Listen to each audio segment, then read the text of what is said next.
district commission seat races. On Thursday, we will be hearing from all 9 candidates running for mayor starting at 6 p.m. Before we introduce our first group of candidates, I would like to tell you how the forums will work. To begin, each candidate has been seated in alphabetical order. Beginning with the first candidate in alphabetical order, each candidate will have 5 minutes to provide opening remarks. Once we have concluded with everyone's opening remarks, we will then move to questions from our panel.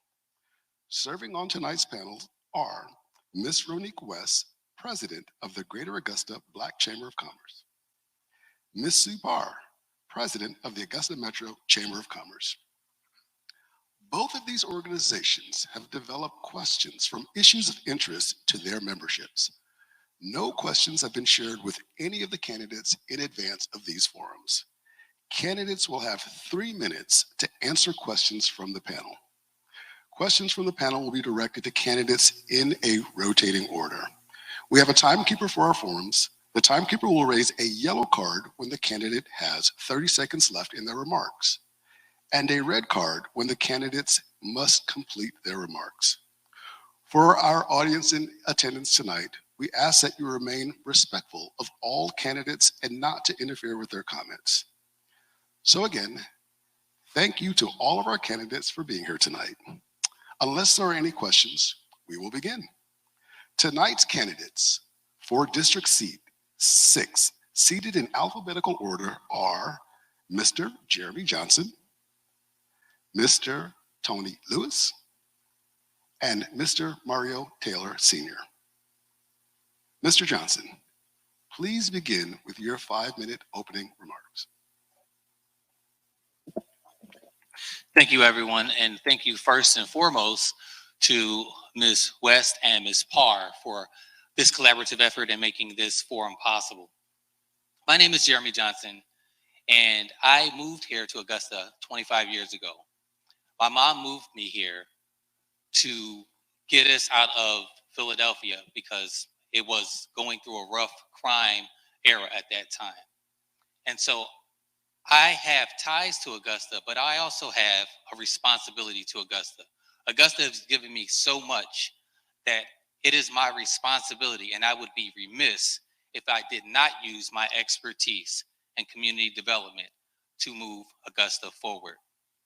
There are some people who will say that anyone can serve, and that is absolutely true. But Augusta does not suffer from a lack of servitude. We suffer from a lack of leadership. More specifically, leadership that already has experience tackling the issues that we're facing right now. As a community investor, I've been everywhere from Atlanta to Israel, getting investors on a plane to come to Augusta to pour their money into Augusta, to provide affordable housing, to provide for businesses. As your next District 6 commissioner, I'm looking to expand what I'm already doing. I'm not looking for your vote and then promising you what I may, possibly, will do. And that's what Augusta needs. We have spent too much time voting for people and hoping that they're going to deliver on those promises. This race is different in that I'm not asking you to believe a promise. I'm asking you to believe in what I've already done and that I will continue to expound upon that. Thank you. Thank you, Mr. Johnson. Mr. Tony Lewis, will you open with your 5-minute remarks? Good afternoon, or good evening. My sentiments to the both moderators and to you. My name is Tony Lewis. I'm born and raised in Augusta, Georgia. Born in 1961. I've lived in Augusta all of my life. Graduate of high school here in Augusta, Georgia. Graduate of Payne College here in Augusta, Georgia. Upon my graduating, I embarked upon a 32-year career at Savannah Riverside, where I was fortunate enough to retire in the year 2018 after having served 32 years at Savannah Riverside. This is my third time running for District 6 County Commission. In 2007, I ran, and I ran on a platform of pretty much what I'm running on now. And this platform simply tells me that 16 years ago, the same issues we had then when I ran, we're still facing the same issues today. At the second time that I ran, my job changed. The dynamics of my job changed, so put me on a 6-day, 12-hour schedule. Wasn't able to put the time into the candidacy, but had already qualified before this took place. And I said that to say this: I'm in this race now as a retired Savannah Riverside employee. I have the time, I have the devotion, and I have all the skill set to run this race and to be your next District 6 County Commissioner. All I need is your support to make it happen. I know the ins and outs of Augusta. My father was one of the first black sitting city councilmen in the Augusta area. So I know the ins and outs of politics. But I don't want to be a politician. I just want to be a servant to the people. And that's why I'm running, so that I could serve the people of District 6, to give them the much needed things that they need in that area. But not only District 6, but I'm running to serve Augusta in its totality. Now, being a commissioner, I'll represent District 6, but I'll be working with other commissioners that also represents their districts as well. And what we do is we work for Augusta collaboratively. So that's what I want to do. I want to be the commissioner, to be a leader, a voice for the community in which I can. I want to be a team player in which I can be, and I want to be a collaborator. That is to be able to talk and speak with the other commissioners to get things done for the city of Augusta. Once again, Augusta is a jewel, and it only needs some polishing. So that's what we want to do, help make Augusta to be the city that it has the potential to be.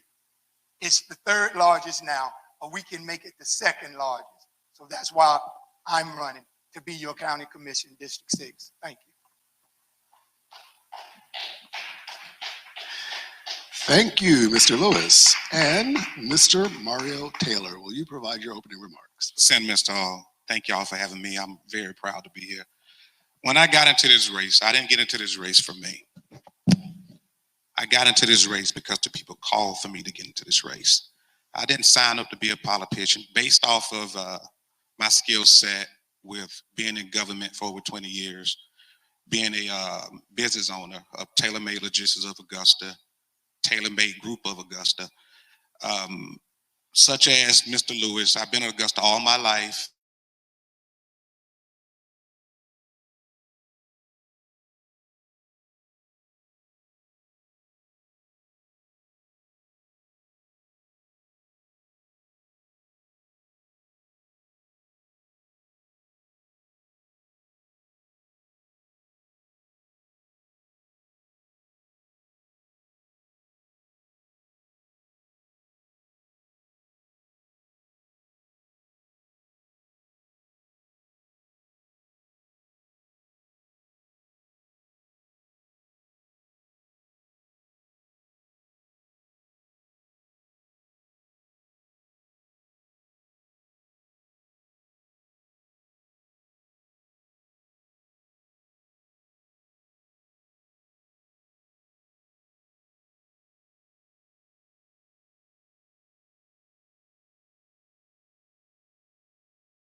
components and knowledge of infrastructure projects, policy and procedures, county government functions, and protocols. I helped create the first incentive program with Richmond County. When consolidation came in, I was a part of that government, and I helped create the first incentive program with Richmond County that, from my understanding of it, still exists to this day. I worked at Augusta Housing Authority for 5 years, where I understand the academic and public low-income situation that we have going on. I worked at Georgia Regional, so I fully understand the mental health crisis that we got going on. I've been a part of plenty committees, panels with Stop the Violence in Augusta. You can Google it and find it. You can Google it and find it. I was on the panel with the sheriff's office, the mayor, the DA attorneys, and you'll see what I've been doing. So I'm not talking about what I'm going to do. You can Google me to see what I've been doing. Thank you. Thank you, Mr. Taylor. Thank you all for your opening remarks. We will now begin with questions from our panel, and the first question will go to Mr. Lewis from Ms. Ronique West.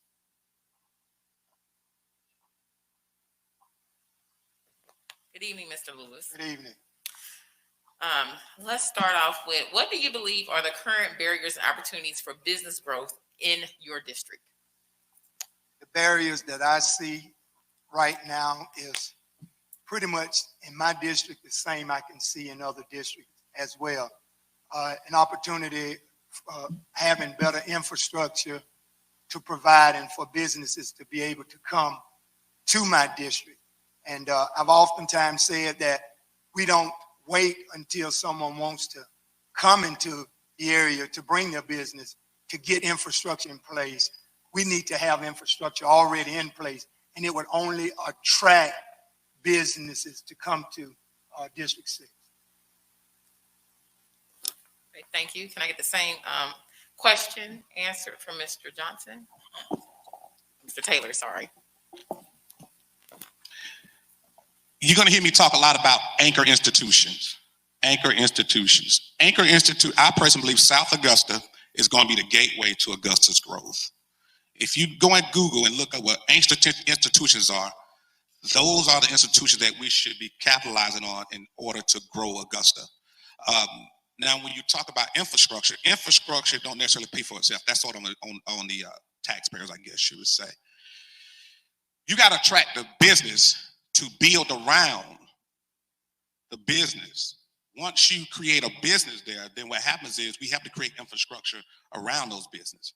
Now, when I talk about those anchor institutions, let's just take for an example, Augusta Regional Airport. That airport has, everybody in this area uses this airport.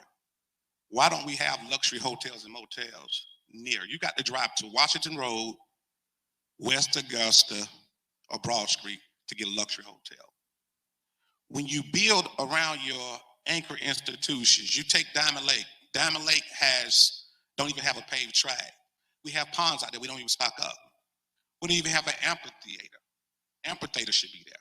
So when you take Fort Gordon, is on the road, and I go on and on about that. But the reality of it is we should be utilizing our anchor institutions to help grow Augusta. We have the Cyber Center that we have. So we have so many anchor institutions in Augusta already that if we use those institutions to grow Augusta, we are already there. We just don't know how to utilize it, and we just don't know. Sometimes we don't know what it takes to get there. I think all three of us can agree that we need growth, but the question is, how do we get it done? Do we know how to get it done? Do we have the relationships to know how to get it done? Thank you. Thank you, Mr. Taylor. We'll hear from Mr. Johnson. Yes, Ms. West, could you repeat the question, please? Sure. What do you believe are the current barriers and opportunities for business growth in your district? Thank you. I just wanted to make sure that I was answering the question that was asked. The current barriers to business growth are financial. At the end of the day, it's financial. The first financial piece is the small business owner who's looking to get started or to scale. Thankfully, we have chambers of commerce that have programs in place that can offer grants, such as the Greater Augusta Black Chamber who was recently awarded $500,000 to help with that issue, start helping those small business owners get started and helping them to scale. The second financial challenge that we have is the household income of District 6. In order to attract the major retailers that we're looking for, we've got to meet their demographic requirement.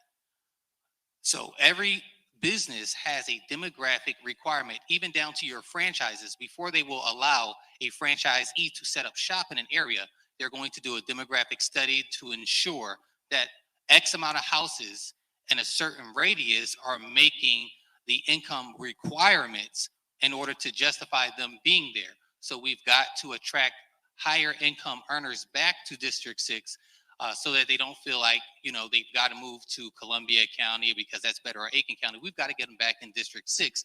That way we meet the demographic requirements in order to attract the bigger businesses. But at the end of the day, the biggest challenge to small business owners and attracting businesses to District 6 is financial. Thank you.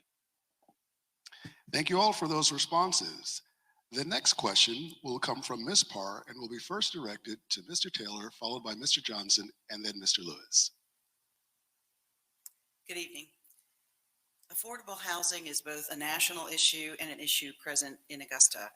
How will you advocate to improve affordable housing in your district and throughout the county while maintaining the character of neighborhoods and optimizing options for low-income residents? And that question is directed to Mr. Taylor. That's a tough one because you want to, when you talk about affordable housing, I'm sure you're going to have pushback in certain areas when you bring that together. It has to be designated areas, I think, when we talk about affordable housing. I mean, that's a crisis across the country, which in reality, it goes back to focusing on the programs that we already have in place when it comes to affordable housing. And as far as I know, there's a lot of programs that's already in place that we're not utilizing. The question is, how do we get the information out with affordable housing? So to me, it's more about being transparent and getting the people to the right areas where they got to go to get the help that they need in terms of affordable housing. But to answer that question, how do we incorporate affordable housing without messing with the integrity of what we already have? That's the challenge I think it would be.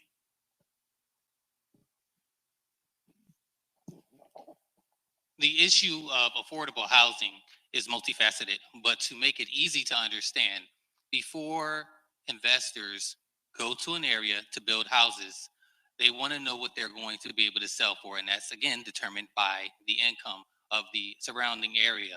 In order to maintain the integrity while we're building affordable houses, that's when we come in and we develop with HOAs. Those HOAs have rules in place that ensure that everyone's moving in, no matter their income background, no matter if we're selling houses at a price point that's going to allow people at the lower end of the economic scale to move in. That does not necessarily mean because I don't make as much money as my neighbor that I'm going to be a problem in the neighborhood. That's what the HOA is for, to ensure that everyone's playing by the same rules, that everyone is acting in such a way that we're not detracting from our neighbor's property value. That's one of the biggest concerns. We call it NIMBY, not in my backyard, where you want to develop affordable housing and some of the communities may have that pushback because they think that you're going to bring in the riffraff. That's what the HOAs are set up for, to ensure that we're all playing by the same rules, that we're not bringing in riffraff, as some people like to refer to it as. Also, we've got to make sure that these investors they have a good working relationship with Augusta Housing and Community Development. I have a working relationship with them, so I understand both what the investors are looking for before they put their money here in Augusta, but also what Augusta Housing and Community Development can offer these investors to ensure that the development itself is profitable. So again, do we have the programs in place? Yes. Do we have the leadership that has used the programs as I have? No. Mr. Lewis? I think that affordable housing is paramount to any person that aspires to be a homeowner. And I think it's being a homeowner is one of the biggest joys that anyone could have. Now the question is, how do we make the housing affordable for people that are medium income and don't really have a lot of income to purchase houses? So what's happening is in the downtown area where there's a lot of development going on, we know that there are many properties in the downtown area that have been done away with for reasons such as not being able to keep up the property taxes and things of that nature. So they've been able to develop new homes in those areas. But in the South Augusta area, land would be our biggest problem. We won't have the land to build such affordable houses. But if we do have the land to build those affordable houses, I think everybody deserves to have an opportunity to be able to purchase and to own a home and to be able to get the assistance that they need from whatever programs that are out there available for them to do. My good friend, Mr. Robert Cooks, is very knowledgeable when it comes down to home ownership and building areas where people can afford affordable housing. So I still believe that even with the medium income and some folk with low income, to be able to own a house is a joy. And many folks take pride in the ability to be able to own a house. So what we need to do is make sure that things are available so that people can afford a home. Thank you, candidates, for your responses to the second question. Our next question will come from Ms. West and will first be directed to Mr. Johnson. In November 2021, voters did not approve a property tax increase to fund a new James Brown Arena. What do you believe are the next steps in addressing this issue? As I understand it, the voters didn't approve it because that's not how they want the money to be directed. As a developer, it's our responsibility to come up with our own funding for development projects.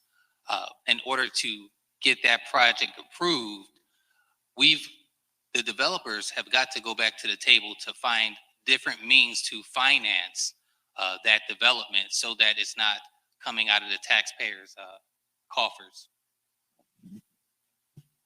Mr. Lewis? I think the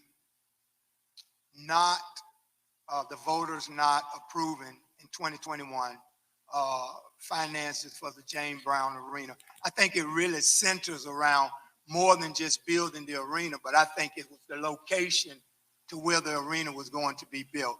And I honestly think that more people would have been acceptable or receptive to building and financing that arena had it been voted on to be placed where the Regency Mall currently sits now. And I think it would only have helped Augusta, Georgia, if the arena had been approved to be built where the Regency Mall sits now, because there's so much potential for that particular corridor of Gordon Highway and Deansbridge Road. So I think that if given an opportunity, if the citizens of Augusta was given an opportunity to revote or to rethink that, and if it was to be placed right on Gordon Highway and Deansbridge Road, I think we would get the approval from the voters of Augusta to build and to finance that arena. And Mr. Taylor? That's kind of short and sweet. I agree with Mr. Lewis on what he said. I think it was all about location is what the problem was. Give you a little background. I've also been a show promoter, so I understand how important location is when it comes to live events. That is the biggest thing. But the other thing in the room that we don't want to talk about that you hear people say, people never want to talk about taxes, raising taxes. And you're going to hear through this whole campaign, no raising taxes, no raising taxes. But the reality is that, to be honest with you, in order for us to move forward, taxpayers are going to have to pay for some things. That's the reality. Do I agree with it? Would I like to pay more taxes? Of course not. But at the end of the day, it's just what happens. It comes along with growth. No one wants to talk about that. No one wants to put that on the line, be honest, and tell the taxpayers that your taxes will go up along the way at some point. It will happen. But to answer your question, if we change location, I really believe that we'll get that new arena. Thank you, gentlemen, for your thoughtful responses. Mr. Lewis will be the first recipient of our next question, and that will come from Ms. Parr. What is your assessment of Augusta's reputation for being a pro-growth and progressive city, and how would you have allocated the significant funding Augusta received through the American Recovery Act? I think that the monies that the federal government gave to this city, I know that it was put into good practice, but I do believe that there were some areas that we could have done a better job in putting this money into. Now, if we're going to move this city forward, I know everybody has a wish list of things that they would like to see done and things that they would like to get done, but it still boils back to the commission coming together to prioritize what things that we need to do to move Augusta forward. And every individual commission probably had something, a dream list, or something that they wanted to do. And because they didn't get it done, then nobody got anything done. But I think what we need to do is we need to look at the overall picture. We need to look at what it's going to take to get Augusta moving in the direction that it needs to be moving in. And that's coming together, working together collaboratively. I may not get something done that I want to get done this time, but if something can get done that's going to help improve Augusta, then I'm all for it. So it's not about me. It's not about me, but it's about the citizenry of Augusta, Georgia, that we ought to be concerned with. Thank you, Mr. Taylor. Absolutely, I agree with that. It really goes back to, I always say, as a commissioner, your job is to get the votes. That's the reality, get the votes. I need 6 votes. That's what I'm focused on. I don't care about the race of the vote. I care about the vote. I care about the relationships. I think you should be having dialogue with your counterparts. I also think that sometimes, I hate to say it this way, but when you put on the table of what your district needs, you have to sometimes change up what someone is asking for. And you have to give a little in order to get a little. And I think sometimes that's where the relationships come in, where you working with across the board with your other commissioners to get what your district needs. And you may not be able to get all of it, but you should be able to get some of it. But it goes back to, all decisions should be made with empathy, logic, and solution base. Those are 3 key things we need when we make our votes. When we're working with our counterparts, with our other commissioners, it should be based off of those 3 things. And I think if we keep those 3 things in mind, I really believe that we can do better with working together. Thank you, Mr. Johnson. As it relates to the funding that Augusta received and Augusta itself being pro-growth, we did an excellent job in terms of providing emergency funding for tenants. And I know this personally because we were able to direct some of the tenants to that program so that they could keep up. COVID caused an economic crisis that really resulted in a lot of people having challenges keeping up with their bills, particularly housing, right? And everyone knows that your housing, the cost for housing is typically the most expensive line item in your monthly budget. So we did great in that department. Where I think we could have used that funding to promote added growth in Augusta is to have some type of program that would have offset the skyrocketing prices for people who are trying to become homeowners. So we definitely helped out the tenants with the emergency rental program. I felt like we could have expanded that and offered some type of program that would have helped people who were looking to transition from renting to home ownership, something to offset, again, the skyrocketing cost of home ownership here in Augusta. Thank you. Our next question will be provided by Ms. West, and it will first be directed to Mr. Taylor. You know, committees is where a lot of our government happens. What committees of the commission do you feel you're best suited That's a tough one because I've come from so many walks of life, and I've been a part of so many committees. If, like I said again, you can Google a lot about me and just see that I'm doing it all. I'm very diverse. You can put me in any environment, and I tend to adapt to that environment. And that's what has gotten me this far: is my personality, my work ethic, my skill set, and my willingness to just be honest and work across the board with people. So in terms of when you're saying which committee I would be suited for, I would just say it this way. I'm in a committee of people, serving people. And as long as we are serving people, it doesn't matter to me what the committee it is. I'll be a part of all of it. Thank you. Thank you, Mr. Taylor. Mr. Johnson. With my background in real estate and fund management, I would be best suited for the finance committee.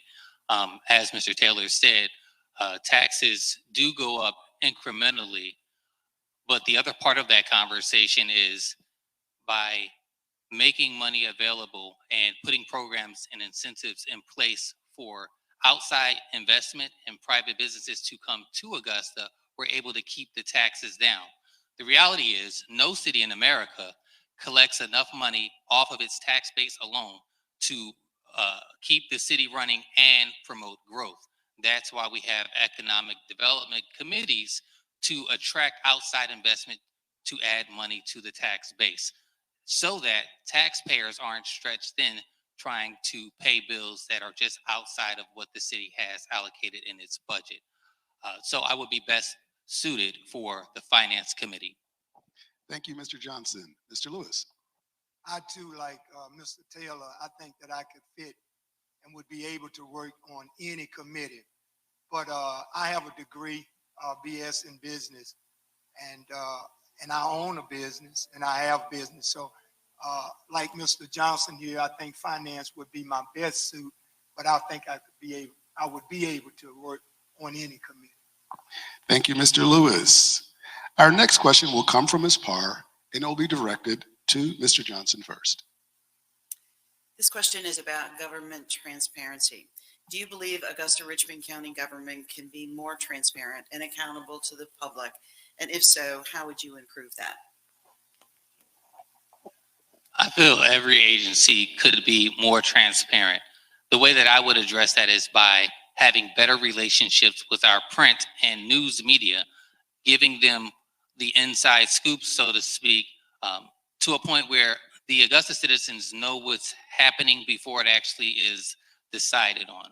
We don't need a history lesson after the decisions have been made. We need to know what's coming down the pipeline so that we can have our voice and so that we can be able to provide our input into what's going on in our city.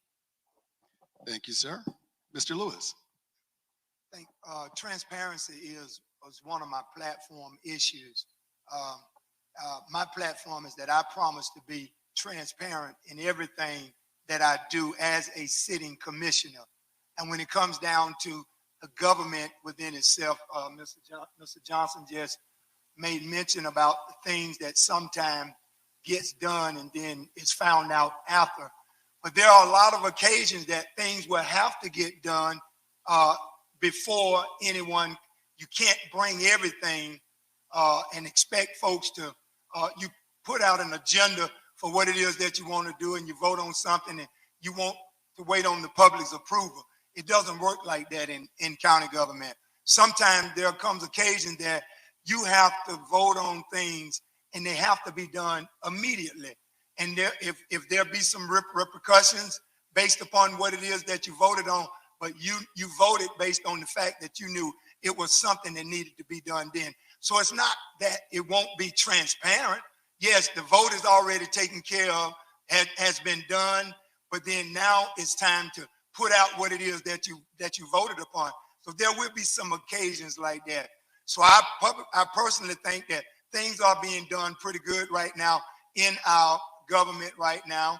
And if the news media feels like that things are not being done, then that's their side. But I think that things are being done pretty good. Thank you, sir. Mr. Taylor. It's funny that you asked that question because these are one of the questions, these are one of the topics that I've been talking about on my campaign trail, and I note things. I write things down. I study. I don't like to just talk about things without knowledge. So those are one of the things that I talk about. Along with that is I worked in this government for over 14 years. So I've already had to work across the board with commissioners, department heads, administrators, all of that. So I'm very familiar with that. But I also know this, and this is one of the things that I wrote down in terms of what we're talking about that I think we sometimes miss it. And I always said that there's a big disconnect between the public and the commissioner board. And this we just witnessed here recent is a prime example that there's a big disconnect between the public and the commissioners. Now, this is what I believe. This is what I firmly believe. I believe sometimes media can sometimes misrepresent leaders as being passionate about their district. However, I would increase diversity by being open-minded with transparency of the vote and not race of the vote. Have more discussion with my fellow political counterparts about agendas from more empathy, as I said before, logic, and solution-based. And I think it's just that simple. Empathy, logic, solution-based. And if we keep that in mind, I think we can all move forward for the betterment of the city. Thank you. Thank you, sir. Our final questions for the panel will first come from Ms. West and be directed to Mr. Lewis.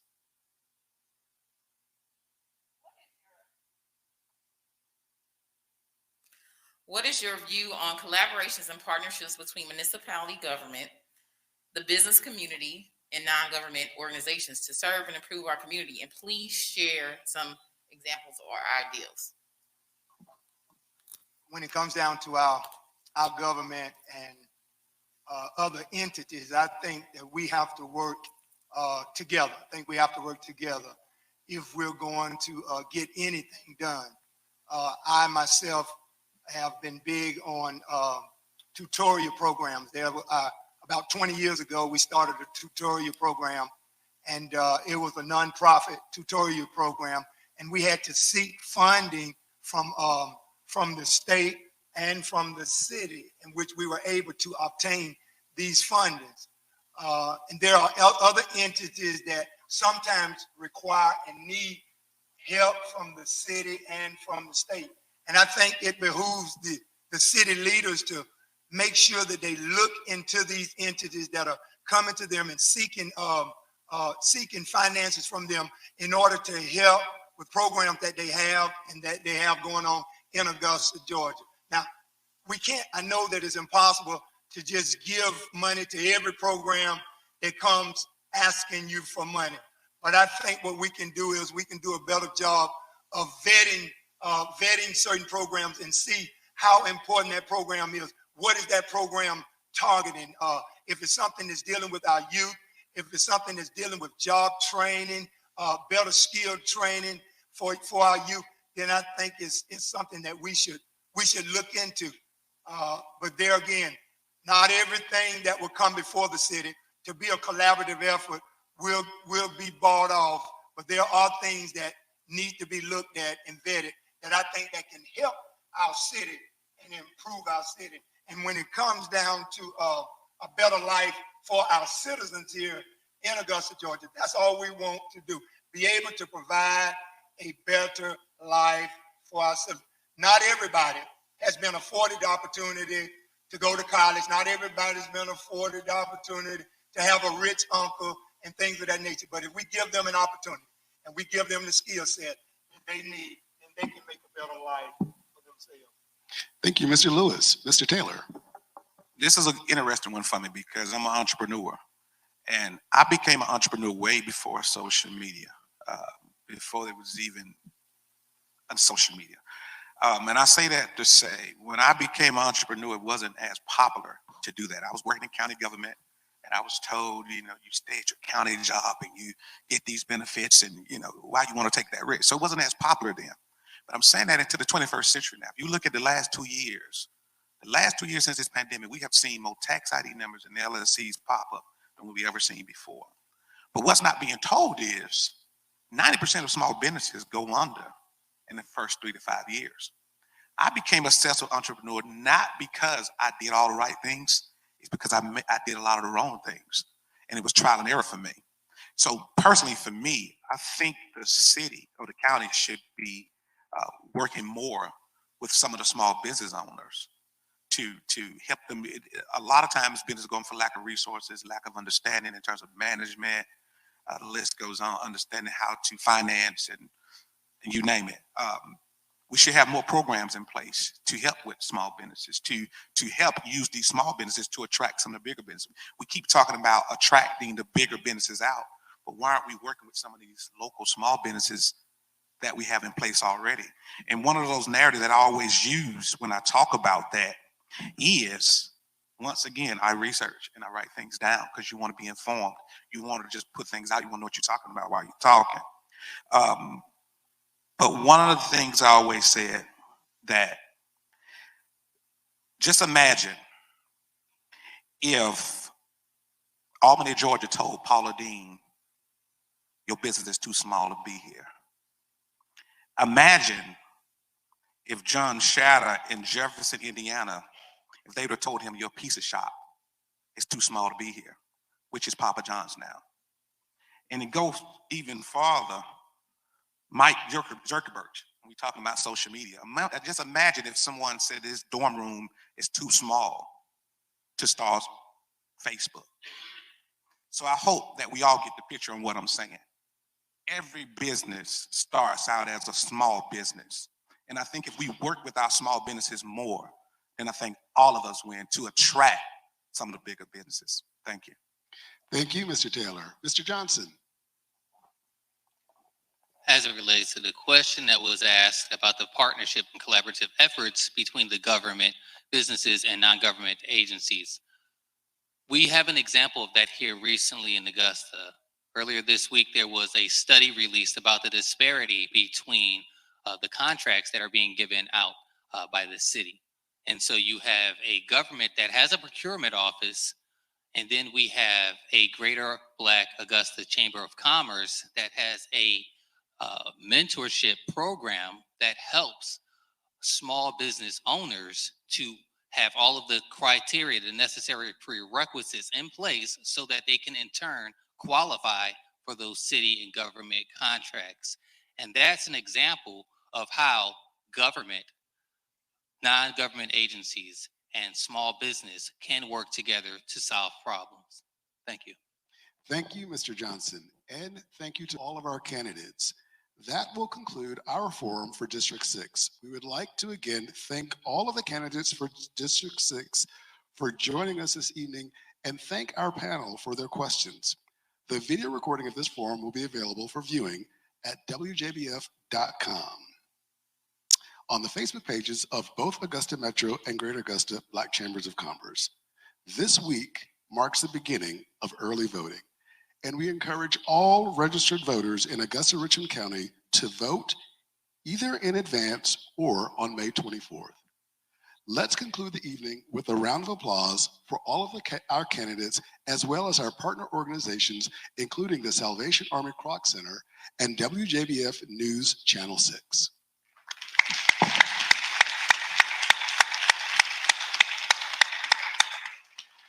We will now take a 15-minute break to organize for our next forum, which will be District 10. Thank you.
Good evening, ladies and gentlemen, and thank you for joining us this evening. Welcome to the Candidate Forum for District 10. I am Dr. Tony Robinson, and I am pleased to serve as your MC and moderator for this evening's forum. This forum is made possible through a collaborative effort between the Augusta Metro and Greater Augusta Black Chambers of Commerce. We would also like to thank the Salvation Army for the use of the Kroc Center's Chapel Theater for all of the candidate forums this week, and to acknowledge our media sponsor, WJBF News Channel 6, for their support in providing live stream services for our candidates forums through WJBF.com. The purpose of the forums this week is to provide voters with the opportunity to learn more about the candidates and their campaign platforms. Candidate forums for this week have included: on Monday night, we heard from the candidates from Districts 2 and 4. Those recordings are available through the Facebook pages of both the Augusta Metro and Greater Augusta Black Chambers of Commerce for viewing. Earlier this evening, we heard from candidates running in District 6, and now we will be hearing from candidates in the 10th District Commission seat races. On Thursday, we will be hearing from all 9 candidates running for mayor races. Before I introduce our candidates for District 10, I would like to tell you how the forum will work. To begin, each candidate has been seated in alphabetical order. Beginning with the first candidate in alphabetical order, each candidate will have 5 minutes to provide opening remarks. Once we have concluded with everyone's opening remarks, we will then move to questions from our panel. Serving on tonight's panel are Ms. Ronique West, President of the Greater Augusta Black Chamber of Commerce; Ms. Sue Parr, President of the Augusta Metro Chamber of Commerce. Both of these organizations have developed questions from issues of interest to their memberships. No questions have been shared with any of the candidates in advance of these forums. Candidates will have 3 minutes to answer questions from the panel. Questions from the panel will be directed to candidates in a rotating order. We have a timekeeper for our forums. The timekeeper will raise a yellow card when candidates have 30 seconds left in their remarks, and a red card when candidates must complete their remarks. For our audience in attendance tonight, we ask that you remain respectful of all candidates and to not interfere with their comments. So again, thank you to the candidates who are here with us tonight. Unless there are any questions, we will begin. Tonight's candidates for District 10 are Mr. John Clark, Mr. Robert Cooks, and Mr. Wayne Guilfoyle. Mr. Clark, please begin with your 5-minute opening remarks. Thank you. I don't think it's going to take 5 minutes, but thank you anyway. I'm Commissioner John Clark. I am the incumbent for Super District 10 at this time, seeking re-election. I may have said at one time I was only going to serve 1 term, but you know what? I changed my mind if I did say that. I enjoy serving the citizens of Augusta, Georgia. I don't have a job, a business to run, or another company to run. I'm a 24-hour, 7-day-a-week servant to the community. We've got problems in Augusta, and they're problems that the citizens know. I try to keep the citizens informed. I don't point fingers at individuals. I point fingers at issues. I point fingers at departments. I point fingers at the bookkeeping. Yes, I do. If you had watched the meeting yesterday, you saw people asking and seeking answers about their budget and where their money was, and they got no answers. Yes, we have a budget every year, and it says where the money is supposed to go. We have commissioners that vote on where the money is supposed to go. But then when you go to do projects, we don't have the money. That's a fact. I will continue to find answers where the money is at. I will continue to advocate for building, attracting industry, attracting grocery stores to food deserts like we did out on Jimmy Dice Parkway with the Kroger. I will continue to serve the people the way that I do now. I'm John Clark. I'm asking for your vote for re-election. Thank you. Thank you, Mr. Clark. Mr. Robert Cooks, would you please provide your 5-minute opening statement? Thank you. I'd like to thank the Chamber and the Greater Augusta Black Chamber of Commerce for having us today. My name is Robert Cooks. I'm a candidate for Super District 10. I am currently serving on the Planning Commission. I have served for the past 13 years. And for those of you who don't understand, the Planning Commission is the leading decision maker to recommend to the Commission what happens with the land use in our community. I've also served on Augusta Tomorrow, Walton Rehab Hospital, the downtown development, and I feel as though my skill set is appropriate for the next phase of our community's growth. As we face the opportunity to grow, we need leadership that understands what it takes to make things happen. Our community is in turmoil right now. The increase of crime, the lack of infrastructure, the need to address the homeless concerns, the need to create opportunity and jobs for all citizens, and to make sure that we share the information with the community, that we are transparent, forthright, forthcoming, and direct with our decision-making as the policies come before us. As your future commissioner for Super District 10, I commit to lead this community and work with the other commissioners so that we have outstanding growth. We can maximize the growth of our infrastructure to include housing, retail, commercial development.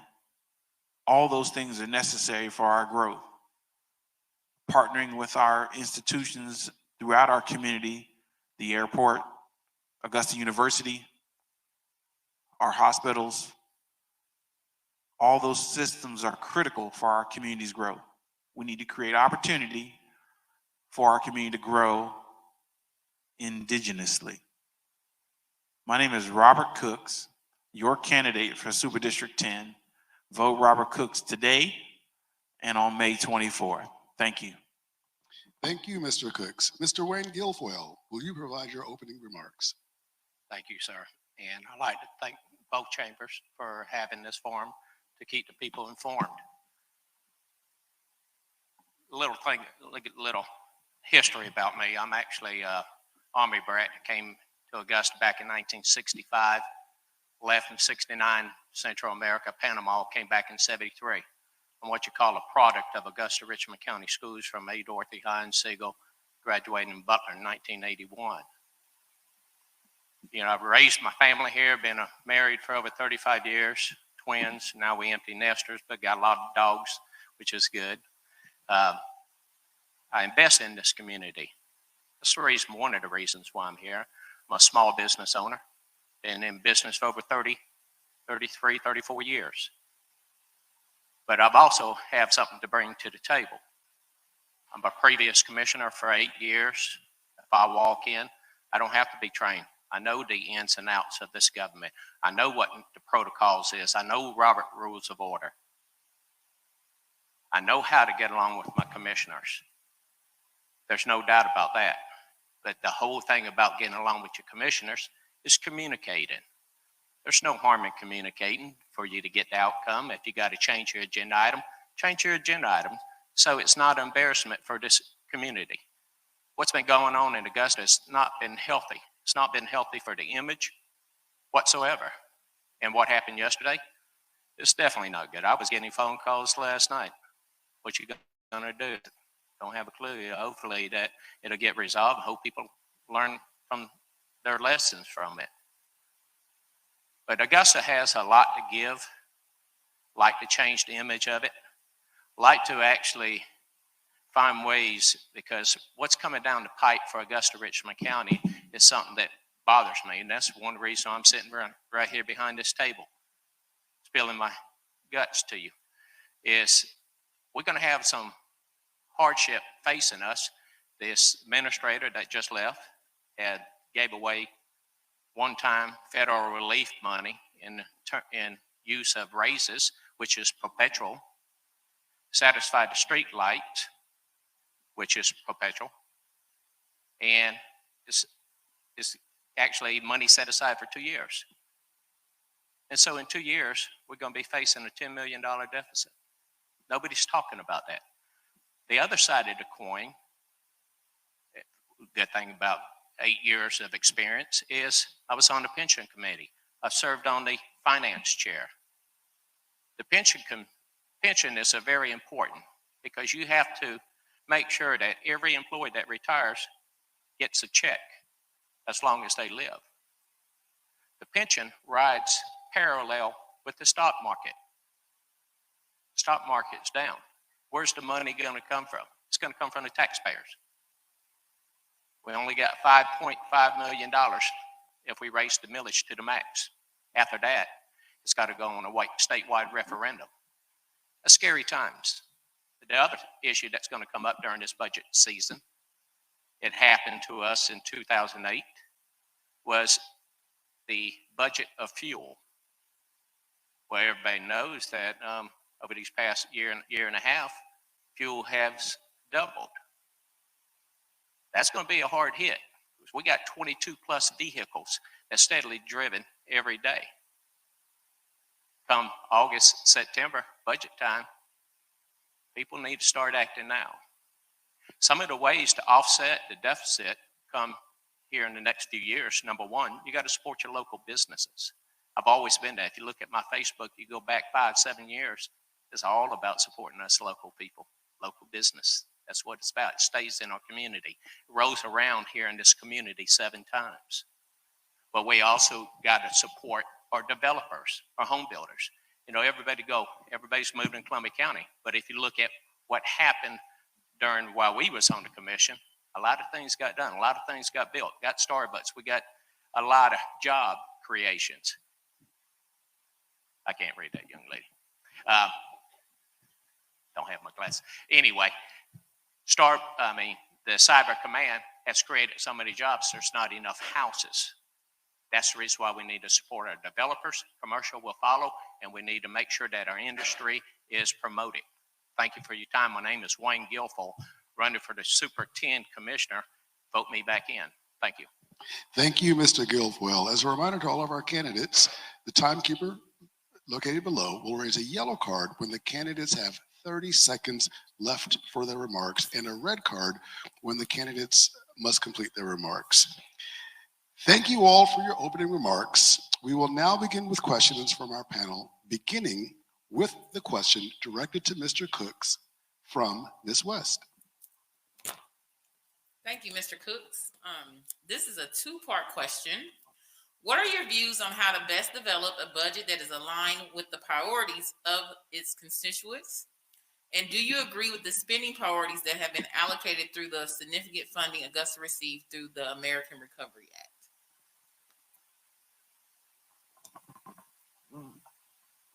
Number one, the constituents elect an official to represent them. And as budgets are created, the needs of the community are established through the department heads and approved by the entire commission.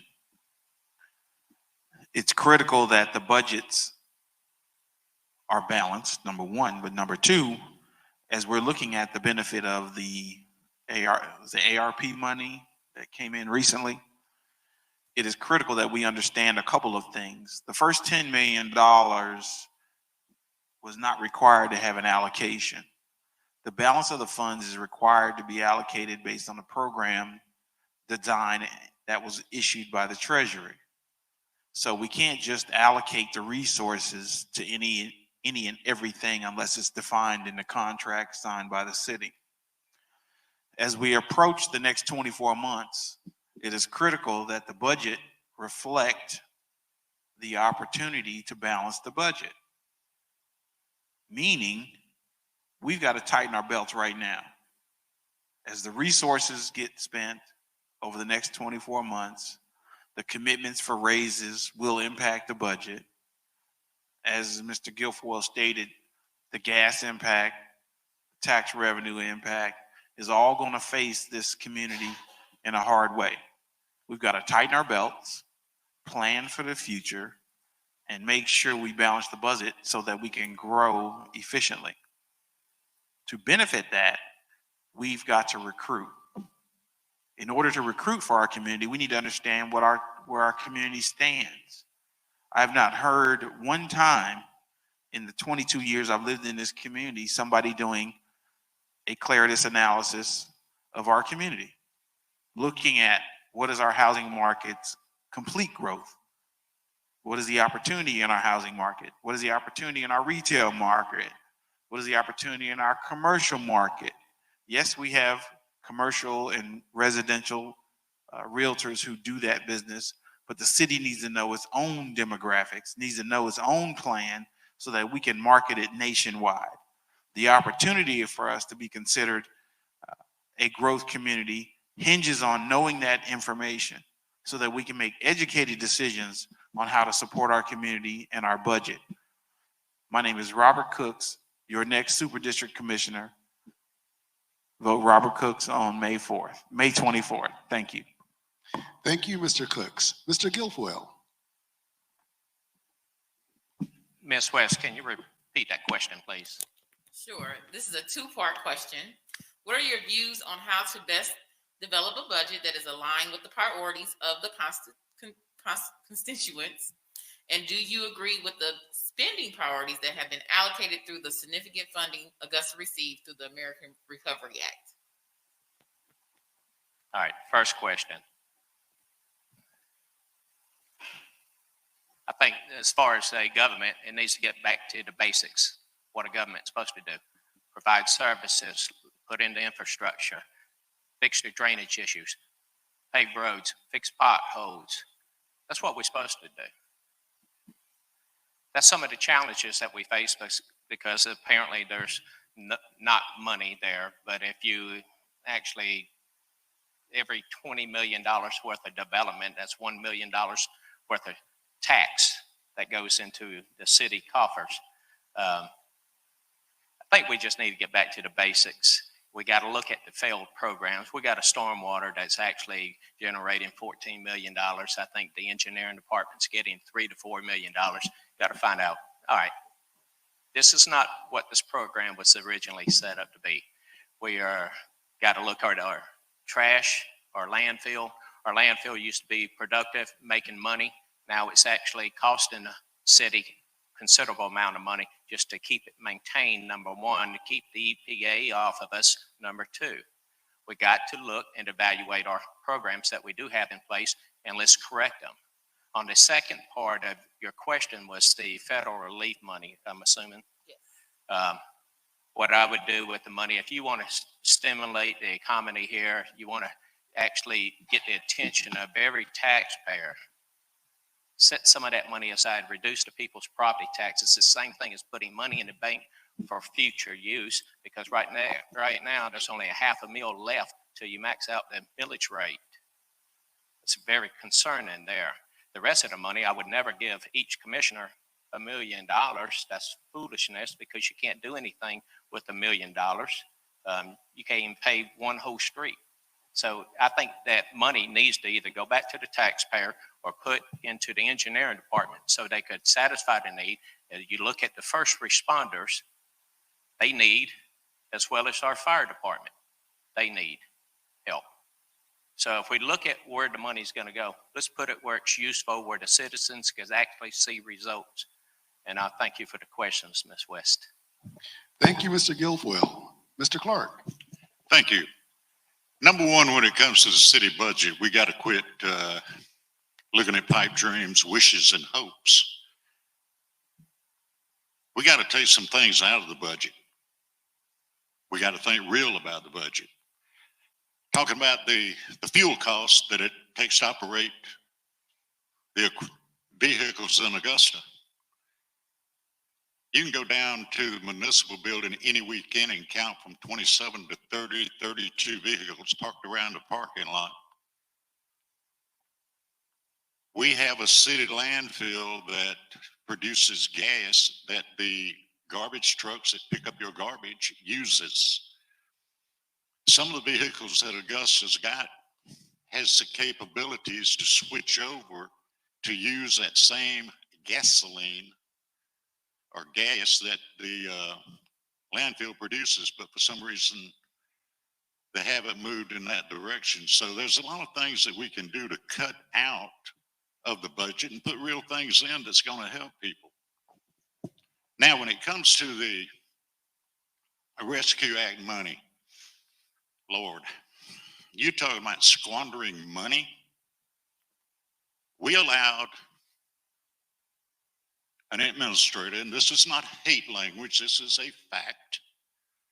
We allowed an administrator to come in, create jobs, pay out positions, pay out to organizations money that there was no accountability for.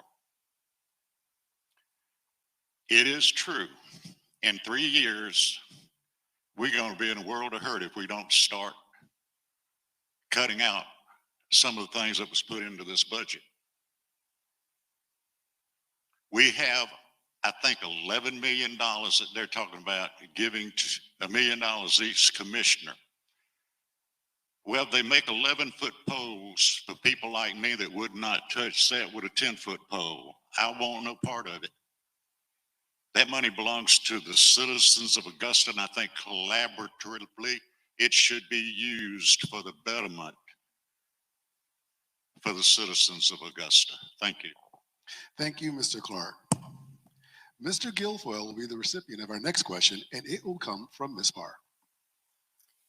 This is a very basic question, but what do you believe are the fundamental responsibilities or the job description of a commissioner? Ms. Parr, the position of a commissioner is to set policy and enforce it. You represent your citizens. Anything that you feel that needs to be brought forth to the commission as far as agenda item, you actually reach out to your fellow commissioners to garner support. Never put anything on that commission that's going to embarrass the commission, the city, or yourself. You always try to make sure that you can at least count to 7 prior to putting something on the agenda, and you're supposed to be speaking with your colleagues. Thank you. Thank you, Mr. Guilfoyle. Mr. Clark. Would you repeat that? I couldn't hear but half of it. Certainly. It's a very basic question. What do you believe are the fundamental job responsibilities of a commissioner? I will piggyback that answer. I think the fundamental job is policy, enforcement, and oversight. Talking about putting things on the agenda, I do have a habit of putting things on the agenda to get answers that some people say, why don't you just go to the department head and get that answer? Because a lot of times they're not forthcoming with the answer, or they stall you about the answer. And I like to do things transparently, because after all, I'm representing the citizens of Augusta who have the investment in what goes on within that municipal building and the government. Therefore, I will put things on the agenda to bring it to the public's attention. It's not to embarrass anyone. That's not it at all. It's called transparency. Thank you. Thank you, Mr. Clark. Mr. Cooks. Yes. The responsibility and job description of the commissioner is to establish policy that invokes the budget to support the community. As the budget is built, department heads bring forth programs, concepts, and services that require the commissioners to approve those budgets and those plans to benefit the community. Not just one side of the community, not just one segment of the community, but the entire community. As our community is planning to grow and to face its circumstances as we deal with them right now, we've got to be more aggressive about the direction of the departments through policy to ensure the entire community gets the benefit of the resources allocated. As we look at the opportunity for growth in South Augusta, it hasn't grown much in the past 20 years. Why hasn't it been? As I sit on Planning Commission, there's many a time we have to turn down opportunities for development because the infrastructure is not there. Policies were made in the past for not having the growth and the infrastructure in place. We need water and sewer, and those policies need to be put in place now. Should have been done 20 years ago. I'm that person who forecasts the opportunity to benefit our entire community. Vote Robert Cooks on May 24th. Thank you. Thank you, Mr. Cooks.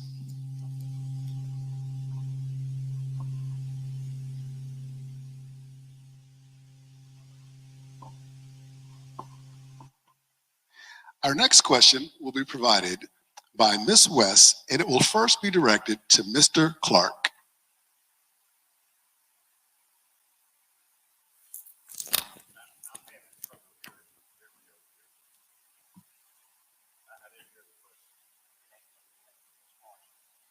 Yeah, I think I'm about to give you the question now, Mr. Clark. So many people feel it's time for a change in Augusta charter, but less clear about what that might look like. As a super district commissioner, would you advocate for a change in the charter? What is the process you would use to advocate for changes, and what kind of changes would you advocate for? You know, I think the Augusta Charter was written in good faith, and I think it was structured in good faith.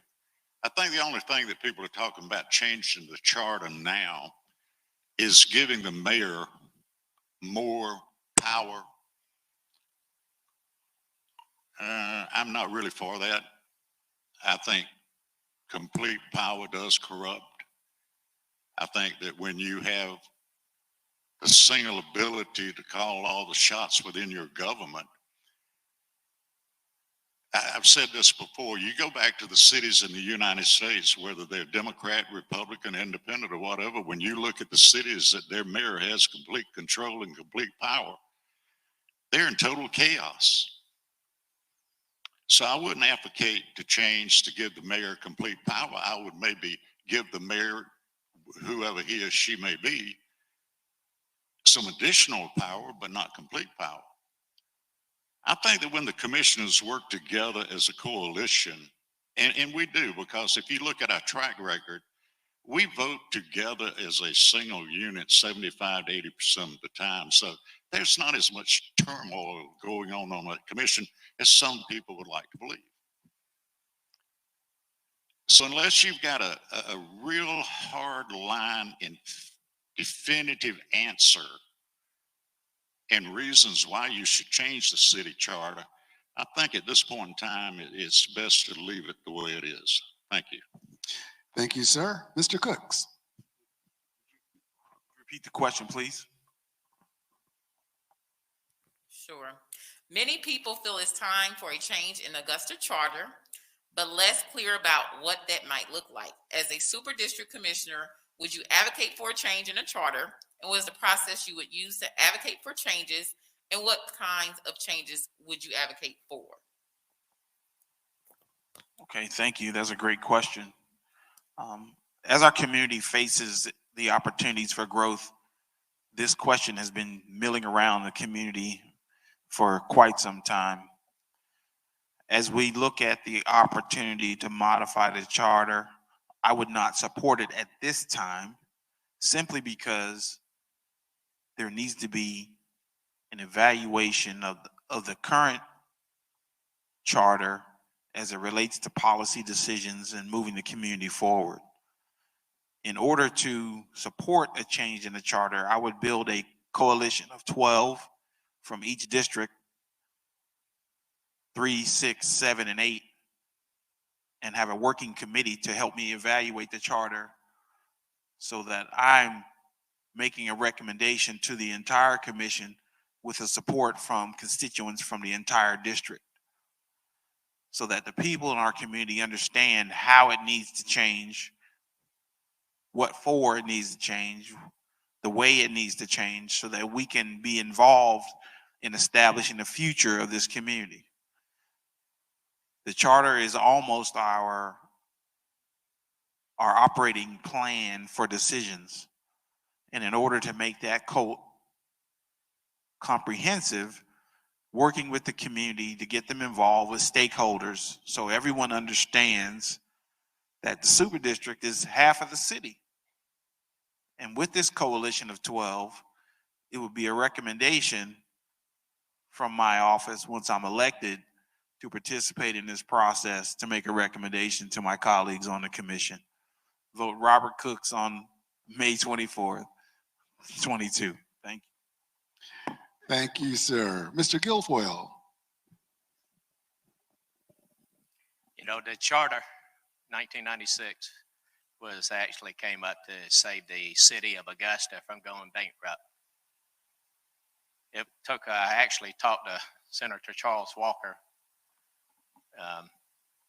and I was telling him about this filed document, and he told me there was a lot of time, effort, a lot of communication, a lot of sleepless nights to put it together, to make it work countywide. He said it's a very good document, but listening to Mr. Walker on Austin Roads Monday, this is his words, not mine. The charter was originally set up as 5 black representation and 5 white. It was automatically divisive from the start. It shouldn't be that way anymore. What we need to do with the charter, only two groups could change the charter. One is the legislative body, and the second one is the commission, 8 of them. What we have is divisiveness up there, hidden, but it's there. What I would do to make a recommendation, number one, I would give the administrator the hiring and firing power. But with that, small little detail, small change, actually say it takes 8 commissioners to terminate. That way he or she, as the administrator, is not fear or threatened every time they turn around, or if they don't feel that they submitting to a group of commissioners, they don't have to worry about that. They get, this last administrator got paid $278,000. I guarantee you he still feared for his job. Miss Jackson feared for her job. Fred Russell feared for his job. All it takes is 6. And when you're working under 10 people plus a mayor, it's very hard. I wouldn't want to do it. Nobody here in this room works for 11 people. So I would give the administrator the power. And if I had my choice, if I'm elected, I would raise my hand to reduce the amount of commissioners from 10 down to 7. In ACCG, when I first started taking classes when I was a commissioner, gotcha, we did different tables, small groups, big groups. The small group of people, they came up with better decisions, quicker decisions than the bigger groups, because the bigger ones couldn't agree. And that's exactly what we have on the Augusta Richmond County Commission. Thank you for your time. Thank you, sir. Ms. Parr will provide the next question, and it will go to Mr. Cooks. This next question is regarding affordable housing. Affordable housing is both a national issue and an issue present in Augusta. How will you advocate to improve affordable housing in your districts and throughout the county while maintaining the character of neighborhoods and optimizing options for low-income residents? Great question. As a member of Planning Commission, we work tirelessly in establishing the policies for land use. And as our community is growing and real estate demands are getting higher and higher, the pricing for both rental and homeownership has went off the charts. As a community, we have the opportunity to establish boundaries for that. How do you establish those boundaries? Have programs to discuss with developers, builders, and apartment developers to be inclusive in their rental programs or demographic programs, so that the quality of the product, whether it's affordable or market rate, is the same, and you set aside program or percentages of those developments for the folks who can afford it, who can't afford it, so that there is a mix in our community. I don't know what that percentage is. Could it be 30%, 40%, 50%? It all depends on the demographics. As we face this toughness in housing, it's important that we consider every opportunity to be inclusive. Right now, downtown is embarking on an aggressive change. We've got over 250 apartment units getting ready to be built right now, and all of those are market rate. Should we consider the opportunity for inclusionary zoning? That's a question for the commission. Is it an opportunity to make sure that everybody can afford to live throughout our community? I would think so. But it's important that we make those decisions collectively on the commission to include all of our community. As we move forward with these decisions, we must include everyone. Those things make the difference in our community. It makes the growth in our community sustainable and the opportunity for everyone. Vote Robert Cooks on May 24th. Thank you. Thank you for your response, Mr. Cooks. Mr. Guilfoyle. Ms. West, can you repeat that question, please? Or Ms. Barr, sorry. Affordable housing is both a national issue and an issue present in Augusta. How will you advocate to improve affordable housing in your districts and throughout the county while maintaining the character of neighborhoods and optimizing options for low-income residents?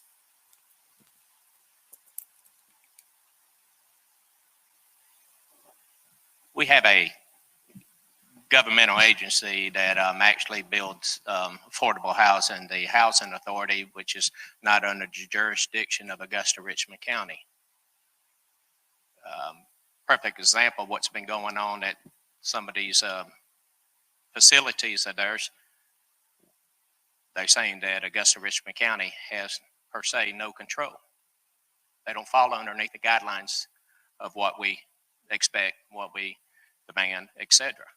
But what we do have is a young man called Hawthorne Welcher, which is our housing development director.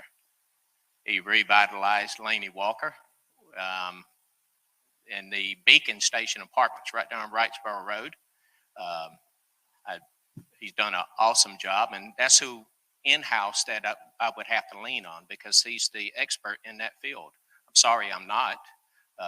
I know that on Sandbar Ferry Road, I believe the name of the apartments is River Glen, and we did have a say-so, and I agreed with my colleagues at the time about the percentages of how many people was could actually afford to live there, and the people that could not afford there, that they would make provisions for it. So you got a little pull, but you don't govern underneath the Housing Authority, but I would have to rely on the experts in it. One is the Housing Authority. The second one is the Hawthorne Welcher. Thank you. Thank you for your response, Mr. Guilfoyle. Mr. Clark. Well, affordable housing is an issue that everybody asks about all over the United States. My first question is this: I wish someone would explain to me, as well as the people across the United States, exactly what is affordable housing. The word affordable kind of lends itself to you can buy what you can afford to buy. If you can't afford a $250,000 house, then it's not affordable. If you only make $30,000 a year, that $250,000 house is not affordable. So we have to look at other price lines, but we also have to look at the security and dignity of citizens that need good, clean, safe housing that they can call their own, that they can maintain, and it's theirs. So a catchword like affordable, market rate, it's not going to do the job. That's just catch words. We got to roll up our sleeves, and I do agree. We have a housing director in Augusta, Georgia. His name is Hawthorne Welcher. This young man does such a remarkable job. He goes out and he digs deep, and he's doing everything he can do. But it takes the community, and we do have some good community partners. Look at what's being done in the Laney Walker Bethlehem area. Look at what's being done out in other areas. But while we're building up these areas, we have to maintain and think about the senior citizens and the people that has lived in their homes for 50 years and they don't want to leave them. So we gotta think about them too. So it's not an easy fix. I don't have an easy answer to say what we ought to do about it. Maybe tiny homes. It's like a lady come before the commission yesterday wanting to build a tiny home on a piece of land that she owns, but she can't do it. But we're supposed to have an answer for her, I think, in a couple of weeks. So it's going to take a lot of brain trust and a lot of hard work to answer this question. Thank you. And thank you for your response, Mr. Clark. Our next question will come from Ms. West and first be directed to Mr. Guilfoyle. Do you believe that Augusta, Richmond County government can be transparent and accountable to the public? And if so, how would you improve that?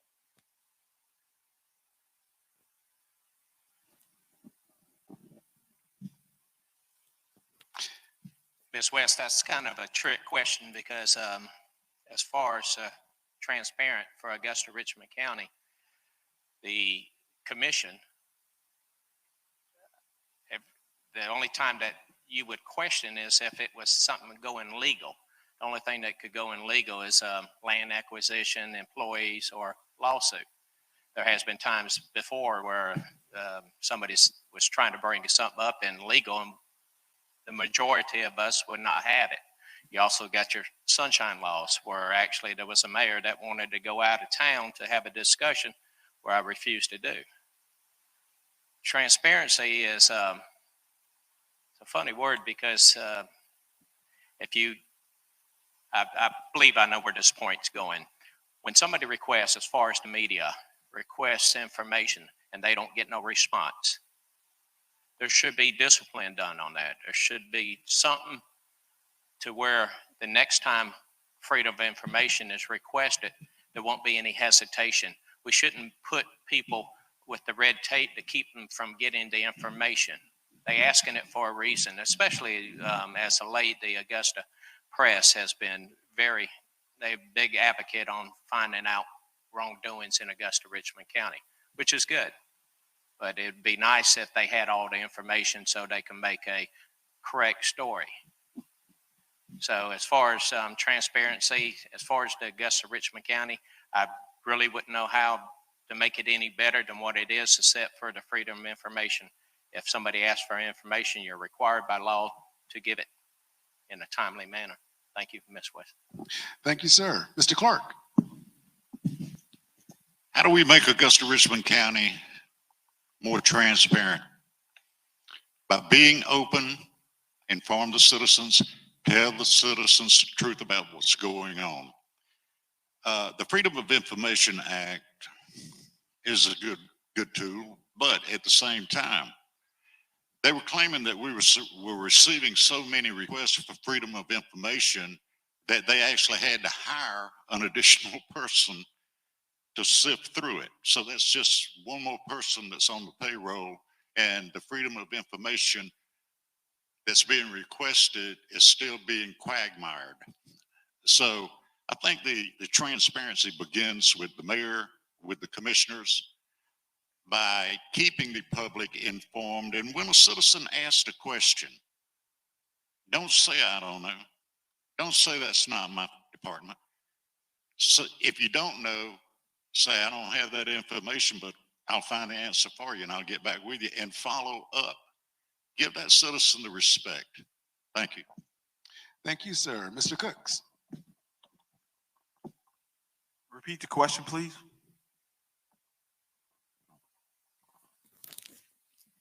Do you believe the Augusta Richmond County government can be more transparent and accountable to the public? And if so, how would you improve that? I believe that the Augusta Richmond County government is transparent. I think they could go faster in providing information for transparency. In order to improve this process, I think our technology needs to improve in providing information related to departments. The current website, you can access check ledgers, you can access department budgets, you can access the presentations of allocation of resources. When requests are received, they need to be swiftly moved, whether it's a department level or at a commission level, so that citizens don't feel like they're being blocked from information. We must understand that we have a responsibility to the community to tell them the facts, not opinions, facts. Share the information so that the community can understand what's going on. They can derive from the facts what is going on. Thank you. Thank you, sir. I believe we may be approaching our final question for the evening, and that question will come from Ms. Parr and be directed to Mr. Clark first. Correction, we will have one more question after this. Mr. Clark, from Ms. Parr. In November of 2021, voters did not approve a property tax increase to fund a new James Brown Arena. What do you believe are the next steps in addressing this issue?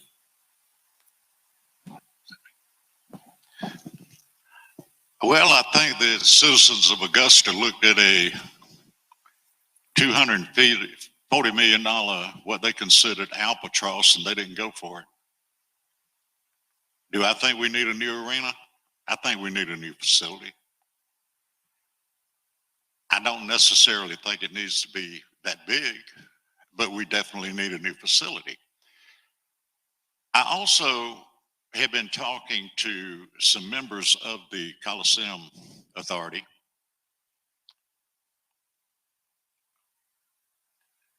Looking, and you know, everybody talks about ways to fund things.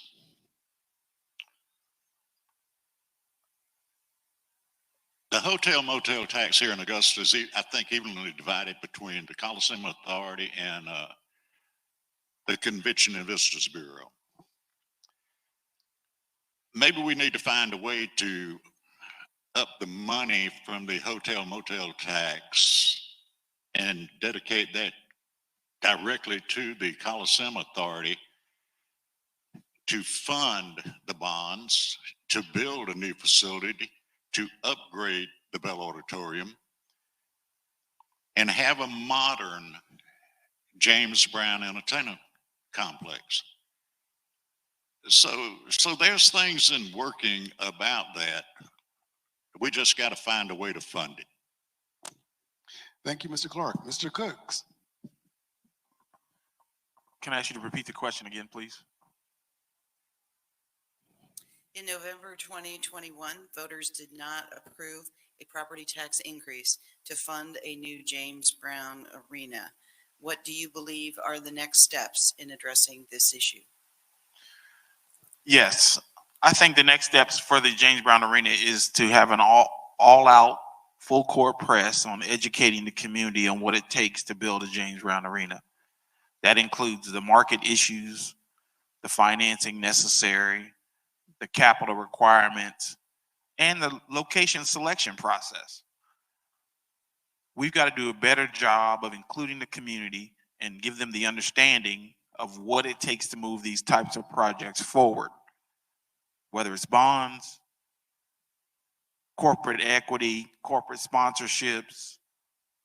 All those things are necessary for this to be considered a practical opportunity for the community, and to make sure that we're not burdening the community with a heavy burden to pay for this facility. Is it needed? Yes. Is it an opportunity for us to assist in the growth of our community? Yes. Do we need to make it a burden to the taxpayers? That's a great question. I don't believe so. I think we need to figure out how to bring the cost down, bring the cost to the citizens down, and make the project happen. Vote Robert Cooks on May 24th. Thank you. Thank you, Mr. Cooks. Mr. Guilfoyle. Thank you. 2 days before your birthday, sir. There you go. That's right.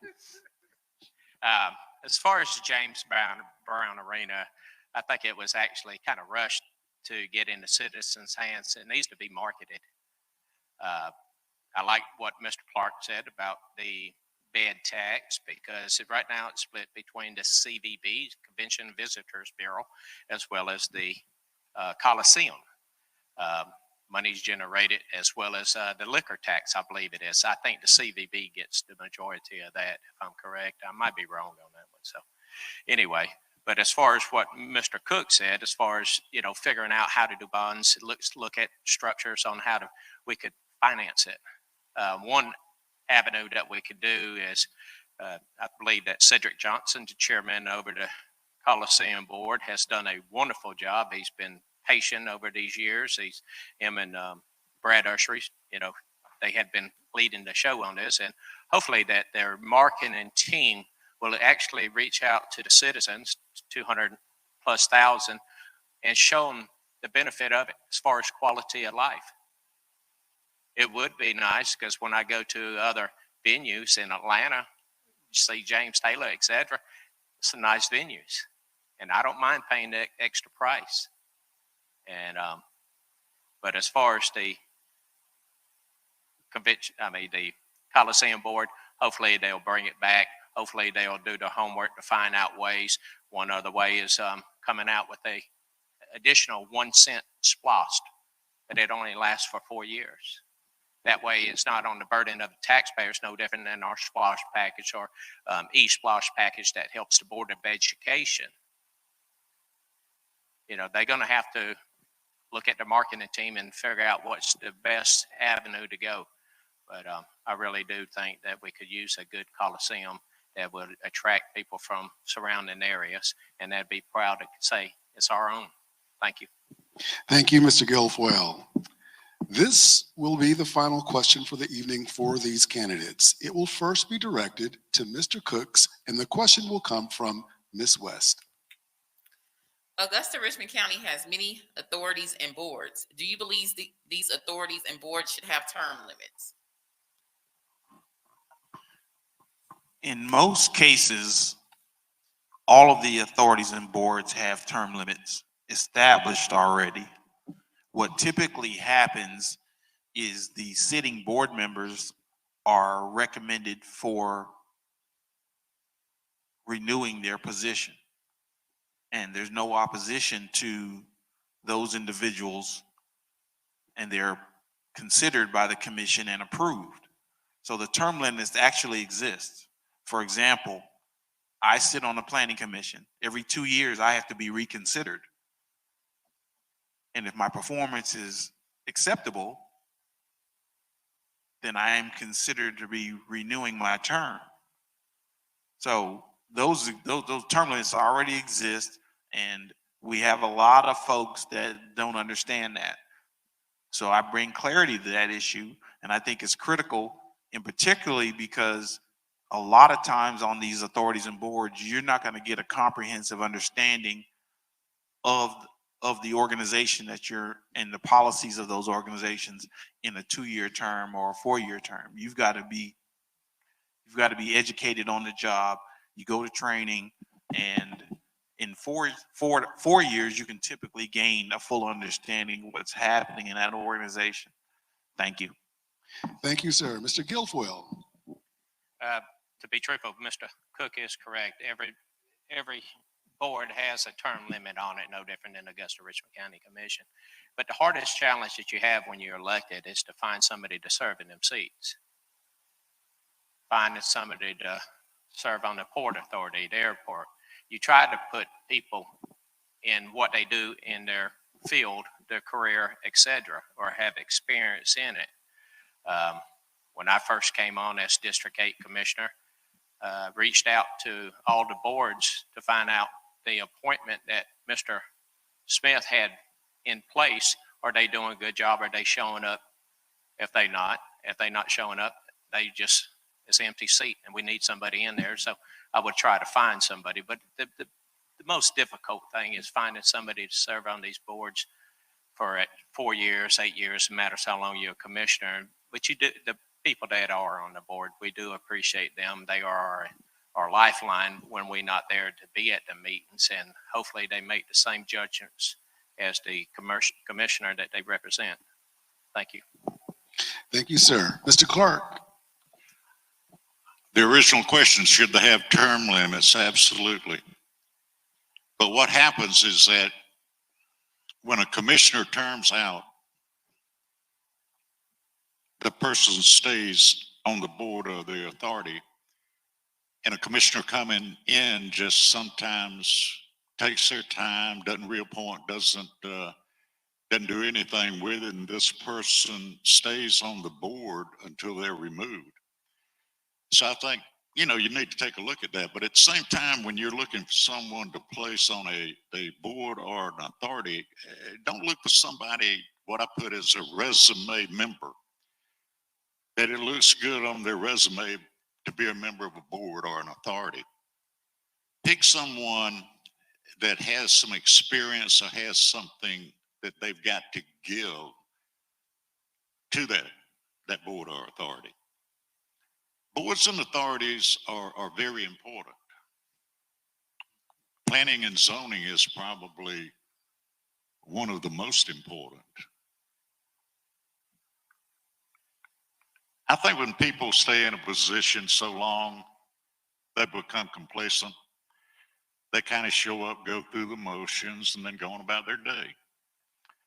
So I think a term limit for a board or authority should be for the length of time that the commissioner holds their seat. Thank you. Thank you, sir, and thank you all. That will conclude our forum for District 10. We would like to again thank all of the candidates for District 10 for joining us this evening, and thank the panel for their questions. The video recording of this forum will be available for viewing at WJBF.com and on the Facebook pages of both the Augusta Metro and Greater Augusta Black Chambers of Commerce. This week marks the beginning of early voting, and we encourage all registered voters in Augusta Richmond County to vote either in advance or on May 24th. Let's conclude the evening with a round of applause for all of the candidates as well as our partner organizations, including the Salvation Army Kroc Center and WJBF News Channel 6.com. Thanks.